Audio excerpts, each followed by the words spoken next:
மாரடைப்பு ஒருவருக்கு எப்படி வருது சார்? மாரடைப்பு பார்த்தீங்கன்னா 3 வகையா பிரிக்கிறாங்க. ஃபர்ஸ்ட் எப்படின்னா ஒரு அலாரம் பாயிண்ட் மாதிரி காட்டும்,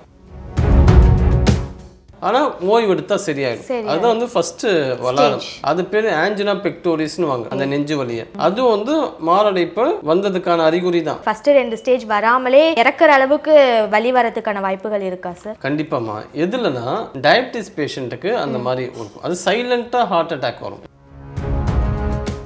ஹார்ட் அட்டாக்கு எத்தனை வகையான ட்ரீட்மெண்ட்ஸ்லாம் இருக்கு சார்? உணவுலயும் நம்ம சரி பண்ணலாம், மருந்துலயும் சரி பண்ணலாம், எக்ஸசைஸ்லயும் சரி பண்ணலாம், அந்த கண்டிஷனை பொறுத்து. இன்னொரு விஷயம்னா பூண்டும் மஞ்சளும் ஹார்ட்டுக்கு ரொம்ப ரொம்ப பெஸ்ட். வணக்கம் சார். சார், இப்போ இந்த மாரடைப்பு அப்படின்றது வந்துட்டு பெரியவங்களுக்கு தான் வரும், இல்லை இந்த வயதுல இருக்கவங்களுக்கு தான் வரும் அப்படின்றத தாண்டி இப்போ சின்ன குழந்தைகள்லாம் வந்துட்டு மாரடைப்பினால இறந்துட்டாங்க அப்படின்ற பல செய்திகளை நாம பார்க்குறோம். மாரடைப்பு ஒருவருக்கு எப்படி வருது சார்? மாரடைப்பு பார்த்தீங்கன்னா 3 வகையா பிரிக்கிறாங்க. மாரடைப்பு வர்றது ஃபர்ஸ்ட் எப்படின்னா ஒரு அலாரம் பாயிண்ட் மாதிரி காட்டும். எப்படின்னா நெஞ்சு வந்து படபடப்பாக இருக்கிற மாதிரி இருக்கும், நெஞ்சு அழுத்தி பிடிக்கிற மாதிரி இருக்கும், வேர்வை அதிகமாக இருக்கும், இந்த மாதிரி வரும் ஒரு கண்டிஷன் இருக்கும். கொஞ்சம் கிடினஸாகவும் இருக்கும், ஆனால் ஓய்வு எடுத்தால் சரியாயிடும். அதுதான் வந்து ஃபர்ஸ்ட் அலாரம். அது பேர் ஆஞ்சினா பெக்டோரிஸ்னு வாங்க, அந்த நெஞ்சு வலியை. அதுவும் வந்து மாரடைப்பு வந்ததுக்கான அறிகுறி தான், ஃபர்ஸ்ட் ஸ்டேஜ் மாதிரி அது. ஆனால் அதை வந்து யாரும் கவனிக்க மாட்டாங்க. ஏன்னா அல்சரால் அப்படி இருக்குமா, இல்லை வாயு பிரச்சனையா, இவங்களே வந்து கற்பனை பண்ணி அதை அலட்சியப்படுத்திட்டு டாக்டர் போய் கன்சல்ட் பண்ண மாட்டாங்க.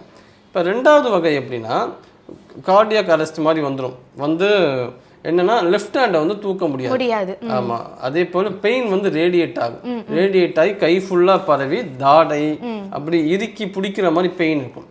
அவங்கள வந்து எமர்ஜென்சியா நம்ம வந்து ஹாஸ்பிட்டல் கூட்டு போனா காப்பாத்திடலாம். அது பேர் வந்து மயோகார்டியல் இன்ஃப்ராக்ஷன் பேர். இது வந்து 2வது ஸ்டேஜ். 3வது ஸ்டேஜ் தான் அப்படியே நெஞ்சு வலி இருக்கும், அதை பிடிப்பா அப்படியே மயங்கி வந்து இறந்துடுவான். சடனா கார்டியக் அரெஸ்ட். ஆமா, டக்கு டக்குன்னு வந்துரும். ஓகே, கார்டியோஜெனிக் ஷாக்னு பேரு. இப்ப கூட ஒருத்தர் வந்து மலேசியால ஒருத்தர் சிங்கர் பாடிக்கிட்டே இருக்காரு, சிவாஜி டக்குன்னு விழுந்துட்டாரு. அவருக்கு என்ன ஏற்பட்டிருக்குன்னா இந்த மாதிரி கார்டியக் அரெஸ்ட் அவருக்கு ஏற்பட்டிருக்கு. Okay sir. அப்போ நீங்க 3 ஸ்டேஜ் சொன்னீங்க. லைக் அப்போ 3வது ஸ்டேஜ் வரைக்கும் போனோம் அப்படின்னா அவங்களுக்கு அந்த ஃபர்ஸ்ட் 2 ஸ்டேஜ் ஆல்ரெடி வந்திருக்கணும், இல்லை ஏதாவது சிம்டம் அது தெரிஞ்சிருக்கணும் இல்லையா சார்? அப்படி ஒருத்தருக்கு அந்த 2 ஸ்டேஜோட சிம்டமே தெரியாம உடனே வந்துட்டு 3rd ஸ்டேஜ் வந்து ஒருத்தர் வந்துட்டு உடனே இறக்குறாரு அப்படின்னா அதுக்கு வாய்ப்புகள் இருக்கா சார்? ஃபர்ஸ்ட் 2 ஸ்டேஜ் வராமலே இறக்குற அளவுக்கு வலி வரதுக்கான வாய்ப்புகள் இருக்கா சார்? கண்டிப்பாமா. எதுலனா டயபிட்டிஸ் பேஷண்ட்டுக்கு அந்த மாதிரி இருக்கும். அது சைலண்டா ஹார்ட் அட்டாக் வரும். அவங்களுக்கு வந்து எந்த ஒரு படபடப்பும் இருக்காது, வலி இருக்காது, நெஞ்சை பிடிப்பாங்க, அப்படியே இறந்து போயிடுவாங்க. ஃபர்ஸ்ட் அந்த ஹார்ட் அட்டாக் எப்படி வரும்னா இருதயத்துக்கு தேவையான ஆக்சிஜனும் பிளட்டும் கிடைக்கல. ஏன்னா அந்த ஹார்ட் தான் வந்து பம்ப் பண்ணி அனுப்பும் உடம்புக்கு. ஓகே, அது வந்து கரோனரி ஆர்டரின்னு பேரு.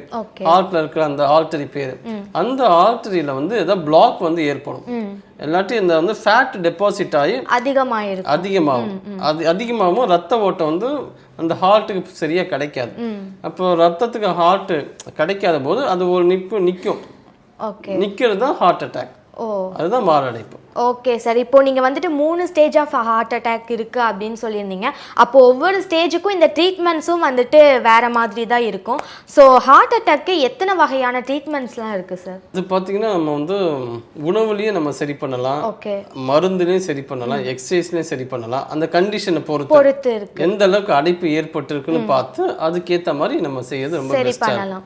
Okay sir. மாரடைப்பு வரவங்க வந்துட்டு இந்த மாதிரி கரெக்டான உணவுகள்லாம் எடுத்துக்கணும், அவங்க ஒரு மாதிரி ஒரு டயட்ல இருக்கணும், அப்பதான் வந்துட்டு அது சரியாகும் அப்படின்னு சொல்லுவாங்க. ஸோ சித்த மருத்துவம் அப்படின்னு எடுத்துக்கிட்டா வெஜிடபிள்ஸ் அதிகமாக சாப்பிடணும், நிறைய வந்துட்டு இந்த கிரீன் ஜூசஸ்லாம் குடிக்கணும் அப்படின்னு சொல்லுவாங்க. ஸோ எந்த மாதிரியான உணவுகள்லாம் எடுத்துக்கலாம் சார்? ஃபர்ஸ்ட் வந்து ஹார்ட் வந்து நல்லபடியாக வச்சுக்கிறதுக்கு என்ன பண்ணணும்னா டயபிட்டிஸ் வந்து நார்மல் லெவலில் இருக்கணும். ஓகே, டயபிட்டிஸ் வந்துச்சுன்னா அவங்க வந்து ரொம்ப கேர்லெஸ்ஸாக இருக்கக்கூடாது. அப்பப்போ வந்து அவங்களோட அந்த இதை செக் பண்ணிக்கிட்டே இருக்கணும் லெவல்ஸ். அதே மாதிரி பிபியும் அப்படிதான். பிபியும் நார்மல் லெவலில் வச்சிருக்கணும். அதிகப்படியாக நம்ம போகாமல் நம்ம பார்த்துக்கணும். அதே போல மன அழுத்தம் இன்னைக்கு வந்து நிறைய பேருக்கு இருக்கு. அந்த மன அழுத்தத்தை வந்து நம்ம வந்து கண்ட்ரோல்ல வச்சிருக்கணும். ரொம்ப நம்ம அதிகமாக நம்ம வந்து ஸ்ட்ரெஸ் ஆகிறது இல்லாமல் பார்க்கணும். இந்த 3 விஷயத்த வந்து நம்ம மெயின்டைன் பண்ணால் ஹார்ட் வந்து நல்லா இருக்கும், ஹெல்த்தியா இருக்கும். ஓகே சார், இப்போ சித்த மருத்துவத்துல மாரடைப்புக்கு எந்த மாதிரியான ட்ரீட்மெண்ட்ஸ்லாம் கொடுக்குறீங்க, எந்த மாதிரியான மருந்துகள்லாம் கொடுக்குறீங்க சார்? இந்த மாரடைப்பு வராம தடுக்கிறதுக்கு இருதயத்தை நல்லபடி ஹெல்த்தியா வச்சுக்கிற மாதிரி மெடிசன்ஸ் வந்து நம்ம தரோம். ஓகே. ஆமா, அதுல வெண்தாமரை சூரணம்னு ஒன்று உண்டு, சிறுங்கி பல்பம் இருக்கு, அமுக்குரா சூரணம், அயகாந்த செந்தூரம், ஆறுமுக செந்தூரம், செம்பருத்தி டானிக்கு, இது எல்லாமே வந்து நம்ம ஹார்ட் அட்டாக் வராமல் தடுக்கிறதுக்கு உண்டான மருந்துகள்லாம் கொடுக்குறோம். ஓகே சார், இப்போ எல்லாத்துலேயுமே வந்துட்டு பாட்டி வலி வைத்தியம் அப்படின்றது ரொம்பவே அதுவும் நீங்கள் சொல்கிறது வந்துட்டு ரொம்பவே ஃபேமஸ். ஸோ மாரடைப்பு வராமல் தடுக்கிறதுக்கு இந்த பாட்டி வலி வைத்தியம் ஏதாவது இருக்கா? கண்டிப்பாமா. செம்பருத்தி இருக்குல்ல, செம்பருத்தி பூவை மட்டும் எடுத்து கொஞ்சமாக வாஷ் அந்த தண்ணியில் போட்டு வாஷ் பண்ணிட்டு அதை வந்து நம்ம ரெகுலராக எடுத்துக்கிட்டே வரலாம். ஓகே, வெறும் செம்பருத்தியை அப்படியே நம்ம மென்று முழுங்குற மாதிரி எடுத்துக்கலாம். ஆமாம், கன்சியூம் பண்ணிக்கிட்டே வந்தோம்னா நமக்கு இந்த ஹார்ட் பிரச்சனை வந்து வராது. இன்னொரு விஷயம்னா பூண்டும் மஞ்சளும் ஹார்ட்டுக்கு ரொம்ப ரொம்ப பெஸ்ட். ஓகே. பூண்டு பால் வந்து செஞ்சு நம்ம சாப்பிடலாம். எங்க சார், இப்போ இருக்க பல பேர் வந்துட்டு இந்த வாயு பிரச்சனை வருது அப்படின்றதுனாலயே பூண்டை வந்துட்டு ஒதுக்கிடுறாங்க அப்படின்ட்டு சொல்லலாம். ஸோ பூண்டு இன்டேக் வந்துட்டு நம்ம தமிழ்நாட்டில் வந்துட்டு எத்தனை பேர் சரியான முறையில் எடுத்துக்கிறாங்க அப்படின்றது தெரியல. ஆனால் ஹார்ட் அட்டாக்கு பூண்டு ரொம்ப நல்லது. ஸோ அதே எடுத்துக்கோங்க. பூண்டுன்னு ஏன் பேர் தெரியுமா வந்துச்சுங்களே, பூமியில் இருக்க சத்தெல்லாம் பூண்டு வந்துதான், அதனால பூண்டு. ஓகே. பூண்டுக்கு அவ்வளோ வீரியம், சக்தி அதிகம். அதனால பூண்டு பால் நம்ம ப்ரிப்பேர் பண்ணும்போது பூண்டு அதில் போட்டு காய்ச்சணும், பாலில் போட்டு காய்ச்சணும். அப்போ அதோட டாக்ஸிக் எல்லாம் பாலில் இறங்கிடும். அந்த பாலை வந்து மஞ்சள் தூள் மிளகுத்தூள் போட்டு குடிக்கணும். ஆமாம், ஃபர்ஸ்ட் நம்ம பூண்டு சாப்பிட்டுட்டு அதுக்கப்புறம் இந்த ப்ரிப்பரேஷன் பண்ணி நம்ம சாப்பிட்டோம்னா எல்லாத்துக்குமே பெஸ்ட். ஓகே சார், இன்னொன்று என்ன சொல்லுவாங்கன்னா மாரடைப்பு வருது அப்படின்னா உடல் பருமனை வந்துட்டு முக்கிய காரணமாக கொண்டு வந்து வைப்பாங்க. ஸோ இந்த மாரடைப்பு வருவதற்கு உடல் பருமன் எந்த அளவுக்கு ஒரு முக்கிய காரணமாக இருக்கு சார்? ஆமாம்மா, ஹார்ட் அட்டாக் வர்றதுக்கு மிக முக்கியமான காரணம் வந்து இந்த உடல் பருமன். எப்படின்னா இப்போ நிறைய பேர் என்ன நினைக்கிறாங்கன்னா, நிறைய சாப்பிட்றோம் அதனால தான் குண்டா இருக்கும், அப்படி கிடையாது. மன அழுத்தம் இருந்தாலும் உடம்பு வந்து ஒபிசிட்டி போகும். ஓகே. சரியா தூங்கலைன்னா உடம்பு வந்து போடும். இதெல்லாம் நம்ம வந்து கணக்கில் எடுத்துக்கணும். ஓகே, அப்போ உடல் பருமன் ஆகிறதுக்கு சாப்பிட்றதை தாண்டி பல காரணங்கள் இருக்கு. அது என்ன காரணங்கள் தெரிஞ்சு அந்த விஷயத்தை வந்து நம்ம வந்து சரி செய்யணும். சரி செஞ்சனா கண்டிப்பா வந்து பாடி வெயிட் வந்து ரெடியூஸ் ஆகும். ஓகே சார், இப்போ இந்த மாரடைப்புக்கு வந்துட்டு உடல் பருமன் வந்துட்டு ஒரு முக்கியமான காரணம் அப்படின்னு சொல்லியிருந்தீங்க. ஆனால் இப்போ ரீசன்ட் டேஸ்ல வந்துட்டு ஒரு ஜிம் ட்ரைனர் வந்துட்டு ஜிம்ல ஒர்க் அவுட் பண்ணிக்கிட்டு இருக்கப்போ மாரடைப்பு வந்து இறந்துடுறாரு. ஸோ அவர் கரெக்டான ப்ரொசீஜர்ஸ்லாம் ஃபாலோ பண்ணியிருப்பாரு, ஃபுட்டில் இருந்து எக்ஸசைஸில் இருந்து எல்லாமே ப்ராப்பராக பண்ணிட்டு இருந்த ஒரு ஆள் வந்துட்டு டக்குன்னு இப்படி மாரடைப்புனால இறந்துடுறாரு அப்படின்னும் போது இந்த உடல் பருமனை வந்துட்டு மாரடைப்புக்கு ஒரு முக்கிய காரணம் அப்படின்னு முன்வைத்தவர்கள் எல்லாருமே வந்துட்டு அது பொய்யான காரணம் அப்படின்ற மாதிரி பல விமர்சனங்கள் வச்சிட்டு இருந்தாங்க. சோ அந்த மாதிரி மாரடைப்புகள்லாம் திடீர்னு வருதே சார், அதுக்கு என்ன காரணம்? அதான் சொன்னேன், 3 விதமா பிரிச்சிருக்காங்க. ஃபர்ஸ்ட் பாத்தீங்கன்னா ஒரு அலாரம் கொடுக்கும். 3வது கண்டிஷன்ல வந்து உடனே வந்துருது ஹார்ட் அட்டாக். அது இப்படி இருக்கவங்களுக்கு தான் வரும், இந்த மாதிரி இருக்கவங்களுக்கு தான் வரும் அப்படின்ட்டு இல்லாம நம்ம ஸ்ட்ரெஸ்ஃபுல்லா எந்த ஒரு விஷயம் பண்ணாலும் அவங்களுக்கு வரதுக்கு வாய்ப்பு. சைலண்டா அட்டாக் வந்து வருது அவங்களுக்கு. அதுக்கு காரணம் அதான் சொன்னேன், அவங்க வந்து ஒரு பாடி பில்டரால எப்படி இது வருது, ஏன்னா அவங்க நல்ல உணவா தானே எடுத்திருப்பாங்க. ஆனா பாத்தீங்கன்னா புரோட்டீன் சப்ளிமெண்ட் இருக்குல்ல, சப்ளிமெண்ட் வந்து அவ்வளவா நம்ம எடுக்க கூடாது. ஏன்னா அதிகப்படியான இந்த சப்ளிமெண்ட் புரோட்டீன் டயட் தான். அது என்னன்னா கிட்னியை பாதிக்குது. அது நிறைய பேருக்கு தெரியறது கிடையாது. நம்ம ஜிம் ட்ரைனர் இல்லை ஜிம்முக்கு போறவங்க முதல்ல சாப்பிட்ற விஷயம் என்னன்னா புரோட்டீன் டயட், புரோட்டீன் பவுடர்லாம் அதிகமா எடுக்கிறாங்க. உடம்பு வந்து அந்த செல்ஸ் இருக்குல்ல, அதனால வந்து டைஜஸ்ட் பண்ண முடியாது. ஆமா, அப்போ டைஜஸ்ட் பண்ண முடியாத அந்த கண்டென்ட் எங்க போகணும், அது அதுக்கு உடம்புல தங்குது, அது வந்து கிட்னியை பாதிக்கும். ஆமா. ஓகே சார், இப்போ வந்துட்டு எனக்கு மாரடைப்பு வந்துருச்சு, நான் இப்போ ஒரு செகண்ட் ஸ்டேஜ்ல இருக்கேன் அப்படின்னா எனக்கு 3rd ஸ்டேஜ் வரைக்கும் போகக்கூடாது, நான் வந்துட்டு குணமாக்கணும் அப்படின்றவங்க வந்துட்டு எந்த மாதிரியான ப்ரொசீஜர்ஸை வந்துட்டு ஃபாலோ பண்றது சரியா இருக்கும் சார்? எக்ஸசைஸ் கண்டிப்பா பண்ணணும். உடற்பயிற்சிகள் பண்றதுக்கு எனக்கு நிறைய பேர் வந்து இல்லை, ரொம்ப சோம்பேறித்தனம் வந்து ரொம்ப அதிகமாகிடுச்சு. விடியல் காலையில் எழுந்துக்கணும், ஒரு ஹேபிட்டை வந்து கொண்டு வரணும். ஒரு 6 மணிக்கு முன்னாடி நம்ம வந்து எழுந்துக்கிற ஹேபிட் இருந்தாவே பிபி நார்மல் ஆகிடும். ஓகே. ஆனா நிறைய பேருக்கு அப்படி இல்லை. ஏன்னா நைட்டு வந்து லேட்டா தூங்குவாங்க. அடுத்து அதுதான் சார் கேட்கலான்னு வந்தேன். காலையில வந்துட்டு ஒரு 6 மணிக்கு முன்னாடி எழுந்துக்கிறது நல்லது அப்படின்னு சொல்ற மாதிரி நைட்டு இந்த டைமுக்கு மேல முழிச்சிட்டு இருக்கிறது கெட்டது அப்படின்னா எந்த டைம் சொல்லுவீங்க சார்? 10 மணிக்கு மேல தூங்க 10 மணிக்கு மேல போறது தூங்கிடணும். பெஸ்ட். 8 மணிக்கு சாப்பிடணும்.